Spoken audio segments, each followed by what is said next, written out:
नमस्कार, जेके अपडेट में आपका स्वागत है। मैं हूं अश्विनी गुप्ता। दोस्तों, आपने कभी भी अगर वोट डाला है तो आपको ये एहसास ज़रूर हुआ होगा कि वोट जो हम अगर बात कर रहे हैं तो ईवीएम मशीन की बात करें, ईवीएम से वोट डालने वालों की बात कर रहे हैं कि जो ईवीएम से आपने कभी वोट डाला है तो वहाँ पर एक सबसे नीचे एक बटन होता है जिस पर लिखा रहता है नोटा। ये किस लिए बटन होता है और क्यों इसे ईवीएम पर लगाया गया? जहां बाकी पार्टियों के चुनाव चिन्ह होते हैं वहीं इसकी जगह नोटा लिखा रहता है। ईवीएम में नोटा को लगवाने के पीछे कौन है, ये आज हम आपको बताएंगे। ये हमारे साथ मौजूद हैं आर.के. भारद्वाज जी, जो कि नोटा के जन्मदाता हैं और एक लंबी जंग के बाद ईवीएम में इन्होंने नोटा लगवाया है। अब इस नोटा के लगवाने के पीछे मकसद क्या है, उसी पर हम इनसे चर्चा करेंगे भारद्वाज सर से। भारद्वाज जी, ये बताएं कि आपने ईवीएम में जब नोटा इंस्टॉल करवा दिया है तो इसका मकसद क्या है, आप क्या चाहते हैं? इसका मकसद ये है कि जो बड़े बड़े माफिया, बड़े बड़े गुंडे, बदमाश, मवाली जो पार्टियों को ये एहसास दिला देते हैं कि हम जीत के आएंगे, हम आपके लिए एक सीट जीतेंगे, उनको टिकट दे दिया जाता है, मोटा पैसा भी दिया जाता है। मैं नाम भी बता सकता हूँ कौन कौन सी पार्टी में ऐसा होता है। लेकिन अगर नोटा का इस्तेमाल हो तो उन कैंडिडेट्स को जो गलत कैरेक्टर के हैं या जो खेल के मैदान से या फिल्मों में से उतर के सीधे पैराशूट से जंप करके आ जाते हैं और एमपी एमएलए बन जाते हैं, उन सबको रिजेक्ट करवाने के लिए, राइट टू रिजेक्ट, यानी वोटर्स को राइट होना चाहिए कि अगर वो ये देख लें कि ये फला कैंडिडेट जो है, हमारा जो कैंडिडेट है वो गलत है, किसी भी सूरत में गलत है, तो उसको रिजेक्ट किया जाना चाहिए। इसी तरह से नए आदमी को जो जिसका सोशो पॉलिटिकल सिस्टम में, सोशो पॉलिटिकल फील्ड में कभी कोई योगदान नहीं रहा, उसको भी रिजेक्ट होना चाहिए। भला आदमी कोई भी हो, कोई भी निर्दलीय भी हो, तो उसको वोट जाना चाहिए। ये बात बताने के लिए हमने ये नोटा का जो कंसेप्ट है वो दिया था। सन 98 में मैंने इसके लिए 108 दिन लंबा धरना, गांधीवादी ना होते हुए भी कांग्रेस के समझो गरम दल का एक प्रमाण होते हुए मैंने ये चाहा कि कभी नेताजी सुभाष चंद्र बोस ने जो सपने देखे थे भारत के लिए, उन सपनों को पूरा करें। सरदार पटेल ने जो सपने देखे थे उनको पूरा करें। इसीलिए मैंने ये नोटा का कंसेप्ट लाया। मैंने कहा कि जो गलत लोग जो सिर्फ इलेक्शन के टाइम पे घर घर जाके हाथ पैर जोड़ के, पैर पकड़ के वोट मांगते हैं और माई बाप कहते हैं वोटर को, उसके बाद वो वोटर जब जीत जाते हैं तो वोटर का मालिक बन जाते हैं, तो उसको ख़त्म करने के लिए नोटा का कंसेप्ट किया था, जो काफ़ी करीब 15 वर्षों के संघर्ष के बाद हम सुप्रीम कोर्ट में भी जा कर के इसको बटन को लगवाने में सफल हुए। लेकिन वो बहुत ही अधूरी चीज़ है। नोटा को जब तक जीतने का हक नहीं मिलता तब तक नोटा सिर्फ नाराजगी जाहिर करने का एक रास्ता बन जाएगा, बना रहेगा। अभी तक भारद्वाज सर, नोटा के बारे में लोगों को ज़्यादा जागरूकता नहीं है। लोगों को ये पता नहीं है कि नोटा का इस्तेमाल अगर वो करते हैं तो उन्हें क्या फ़ायदा है उसका। जैसे अगर हम बात करें तो एक ईवीएम में 17 से 18 जो बटन रहते हैं, 24 भी रहते हैं, मैंने कभी ठीक से देखा नहीं, गिना नहीं, लेकिन काफ़ी से बटन होते हैं। लेकिन उसमें अगर हम बात करें, अगर 17 कैंडिडेट चुनाव लड़ रहे हैं, 18वां कैंडिडेट की जगह नोटा का अब लगाया रहा है, तो अब लोग उन 17 कैंडिडेट्स में से किसी को भी अगर नहीं पसंद करते हैं तो वो नोटा का दबा देते हैं बटन। ऐसे ही करते करते अगर नोटा सभी कैंडिडेटों से अधिक वोट ले जाता है, मान लीजिए कि अगर 17 कैंडिडेट है, सभी कैंडिडेट को 10-15, 20-40 वोट पड़े और नोटा को 100 वोट पड़ जाता है, तो बहुमत में नोटा आगे आ गया। तो अब वहाँ के लोगों का क्या भला होगा इससे? उसका भला ये होगा कि अगर कहीं पर भी नोटा जीतता है, सिंबॉलिक ही सही, एक सीट पर भी सही अगर नोटा जीतता है तो उसका सीधा सीधा मतलब ये है कि नोटा ने सारे कैंडिडेट जितने भी थे उनको हरा दिया, यानी कि उनको रिजेक्ट कर दिया पब्लिक ने। वोट देने वाली तो पब्लिक है, पब्लिक ने देखा कि जितने कैंडिडेट हैं सारे एक से बढ़कर एक चोर है, डकैत हैं, भ्रष्टाचारी हैं, तो उस हालत में पब्लिक ने उन सबको रिजेक्ट करके और नोटा को वोट दे दिया। तो उससे उसका सीधा सा मकसद ये है कि अगर किसी भी सीट पर नोटा जीतता है तो इसका सीधा सीधा मतलब है कि जितने कैंडिडेट थे उन सबको पब्लिक ने रिजेक्ट किया है, तभी तो नोटा जीता है। तो तब उस हालत में उन सारे कैंडिडेट्स को जिनको पब्लिक रिजेक्ट कर चुकी, उनको आगे के कम से कम 10 साल के लिए पॉलिटिकल फील्ड से डिबार किया जाना चाहिए कि वो कोई चुनाव ना लड़ सकें, और 10 साल में अपने आप को सुधार करके दोबारा आवे तो चुनाव लड़ें। तो बाकी नोटा के जरिए जो रिजेक्शन होता है उसको अंतिम माना जाना चाहिए। मतलब सीधे सीधे बात यह है कि उन सबको रिजेक्ट किया है पब्लिक ने, तभी तो नोटा जीता है। आपने कहा सुप्रीम कोर्ट के हस्तक्षेप के बाद या सुप्रीम कोर्ट के फैसले के बाद चुनाव आयोग ने ईवीएम मशीन में नोटा लगाया, बटन लगाया, लेकिन आप कह रहे हैं कि नोटा को जीतने का अधिकार नहीं है। अब अगर बटन लग गया है तो उस बटन लगाने का मकसद क्या है?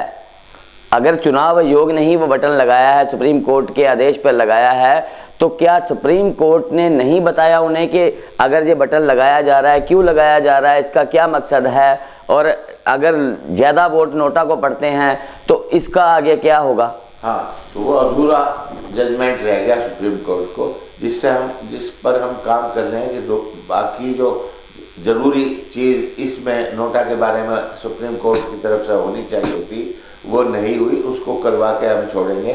वो तो हमारा पक्का निश्चय है और हम उस पर लगातार काम कर रहे हैं। लेकिन असली बात यह है कि जब नोटा को अपनाया गया तब किसी ना तो इलेक्शन कमीशन ने उसको स्वीकार किया था, ना किसी पॉलिटिकल पार्टी ने उसको स्वीकार किया था। लेकिन हम सुप्रीम कोर्ट को, माननीय सुप्रीम कोर्ट को हम कन्विंस करने में कामयाब हो गए थे कि अगर सारे कैंडिडेट एक से एक बढ़ के चोर हों तो उस हालत में पब्लिक को एक ऑप्शन जरूर मिलना चाहिए कि वो अपनी नाराज़गी तो कम से कम जाहिर कर सकें।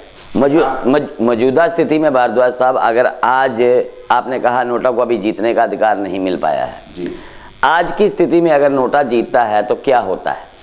आज की स्थिति में नोटा जीतता है तो हमारे लिए एक और एग्जाम्पल हो जाएगा ये सुप्रीम कोर्ट में बताने के लिए कि देखिए साहब, आपका दिया हुआ नोटा रंग लाया है और इसने जीत कर भी दिखाया है, और जब इसको जीतने का हक हो, जब ये जीत चुका तो इसको भी बाकी सारे कैंडिडेट्स की तरह से जीतने का हक मिलना चाहिए। और जब जीत जाए अभी अगर मैं अभी अगर कह रहा हूँ कि अगर अभी जीतता है नोटा तो अभी उसका कोई फायदा है या नहीं है? हाँ, उसका ये मैंने बताया ना, एक तो उसको सिर्फ एकमात्र नाराजगी जाहिर हुई। नहीं, वो तो नाराजगी तो जाहिर हुई, लेकिन अभी तक उनको उन पार्टियों को जिनका वे गलत लोग कैंडिडेट थे, उन पार्टियों को जिस दिन नोटा जीत जाएगा उस दिन उनको ये पूरा एहसास हो जाएगा कि जब हमारे कैंडिडेट को रिजेक्ट कर सकती है पब्लिक तो हमें भी रिजेक्ट कर सकती है।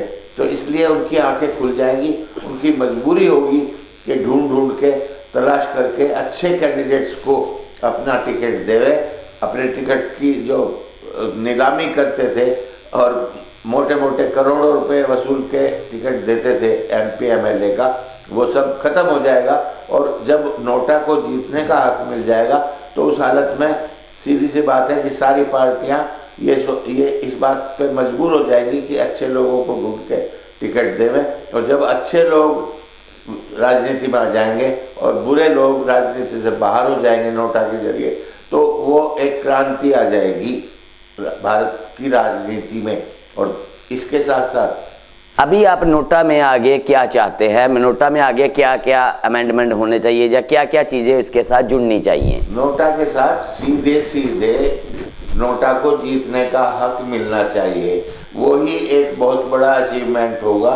उस हालत में नोटा से डर करके सारी पार्टियां अच्छे लोगों को ढूंढ के टिकट देंगी। ये तो एक बात हुई। आपने इससे पहले कहा था कि 10 साल के लिए उन्हें जो है चुनाव से दूर कर देना चाहिए, यानी 10 साल जो व्यक्ति नोटा से हारता है वो 10 साल चुनाव नहीं लड़ सकता। लेकिन संविधान ने, हमारे लोकतांत्रिक संविधान ने एक व्यक्ति को चुनाव लड़ने की पूरी आज़ादी दी है। अगर उसका क्रिमिनल बैकग्राउंड नहीं है, कोई चुनाव आयोग द्वारा जो पाबंदियां लगाई गई उन पाबंदियों के बावजूद वो बिल्कुल खरा उतरता है तो वो चुनाव लड़ रहा है। भले ही उसको वोट 2 मिले हैं, 4 मिले हैं, लेकिन अगर वो नोटा से हार गया तो इसका मतलब तो ये नहीं है कि उससे लोग, ये आप कह सकते हैं कि लोगों ने उसे पसंद नहीं किया, लेकिन ये आप कैसे कह सकते हैं कि अब वो अगली बार चुनाव ना लड़े? ये संवैधानिक राइट उससे कैसे छीना जा सकता है? देखिए, संविधान में कितने, मैं गिनती करूं तो आप मेरे से ज़्यादा जानते हैं कि कितनी बार संविधान में संशोधन हो चुके हैं। तो इसमें भी एक संशोधन हो जाए जो बहुत ज़रूरी है।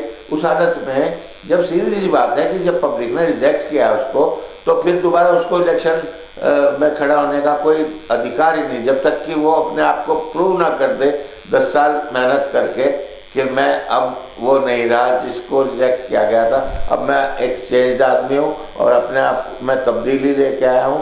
और मुझे भी वो अप्लाई करे कि मैंने प्रूव करे कि हाँ देखिए, मैं तो अब सेवा भाव का करने वाला हूँ, मैं एक भला आदमी बन के दिखा दिया है। अब आप मुझे 10 साल हो गए मुझे इससे बाहर रहते हुए, तो मैं चाहता हूँ कि मुझे फिर से मौका मिले। तो वो अप्लाई करे और सेटिस्फाई करे इलेक्शन कमीशन को अपने बदलाव की बात के लिए सेटिस्फाई।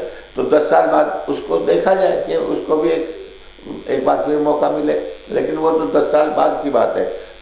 इलेक्शन में नोटा के जीतने पर सीधी सी सबसे बड़ा अचीवमेंट ये है कि जितने गलत लोग हैं, जो गलत एलिमेंट है, जो पॉलिटिक्स में जिनकी भरमार है, उनका बाहर का रास्ता यानी आउटस्टर, और जो अच्छे लोग उनको रिप्लेस करें और चुनाव लड़ें, उनमें से कोई एक अच्छा आदमी जीत के आवे तो हमारे राजनीति बिल्कुल स्वच्छ हो जाएगी।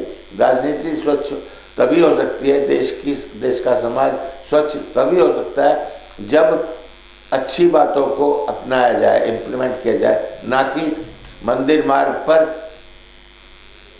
नई दिल्ली मंदिर मार्ग के पुलिस स्टेशन में झाड़ू लगाने से स्वच्छता नहीं आएगी। इन्होंने, जो हमारे प्रधानमंत्री महोदय हैं, इन्होंने पुलिस स्टेशन में जा करके अब प्राइम मिनिस्टर की डिग्निटी को भूल करके, और वहाँ पे पुलिस स्टेशन नहीं, वो तो कहते हैं मैं प्रधान सेवक हूँ। हाँ, तो प्रधान सेवक ऐसे होते हैं जो लाखों रुपए के सूट पहन के चलते हैं, और वो प्रधान सेवक नहीं, वो हिटलर हैं। वो हिटलर हैं। हिटलर जो हिटलर का तरीका था राज करने का, वही इनका तरीका है। उस हिटलर में और उनमें जरा सा फर्क नहीं है। मैं बताऊं, जैसे हिटलर ने हर जगह अपने जासूस बैठा रखे थे, ऐसे ही हर मिनिस्ट्री में, हर ऑफिस में ओएसडी के रूप में आरएसएस का बंदा रहता है, जो सारी रिपोर्ट ऊपर पहुंचाता है, और जो वो करता है वो ही फाइनल होता है। मिनिस्टर जो डिसाइड करे वो फाइनल नहीं होता, क्योंकि जो डिसीजन होता है उसकी रिपोर्टिंग के बाद, जो अंदर की रिपोर्टिंग देता है वो हाई कमांड में, उसके मुताबिक सारे काम होते हैं। वो तो रबर स्टाम्प है जो मिनिस्टर है। मिनिस्टर अपने एग्जिस्टेंस के लिए लड़ रहे हैं कि हम किसी तरह से मिनिस्टर बने रहें, उसके लिए yes minister, yes prime minister, यही चल रहा है।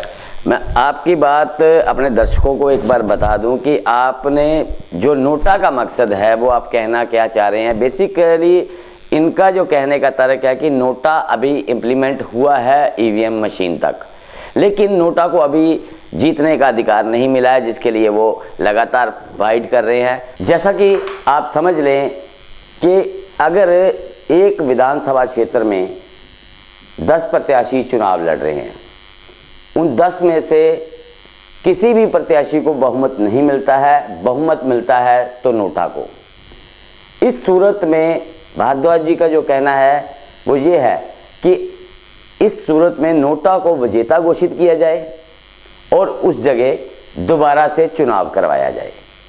लेकिन उस चुनाव में वो जो 10 लोग नोटा से हारे थे, जो भी 10 या 9 लोग जितने भी नोटा से हारे थे, वो लोग दोबारा उस क्षेत्र में चुनाव न लड़े, किसी भी क्षेत्र में 10 साल के लिए। 10 साल के लिए वो किसी भी क्षेत्र से चुनाव ना लड़े, क्योंकि जनता ने उन्हें नकारा हुआ है और उन्हें नकारते हुए नोटा को विजेता किया है। तो ऐसी सूरत में पार्टियां नए प्रत्याशी उस क्षेत्र में उतारे जो कि विजेता बन सके, जिन्हें जनता स्वीकार कर सके, जिनमें से किसी भी को भी जनता स्वीकार कर सके। अच्छा। तो ये उनका कहने का तर्क है और इसके लिए ही ये लड़ाई जारी रखे हुए हैं।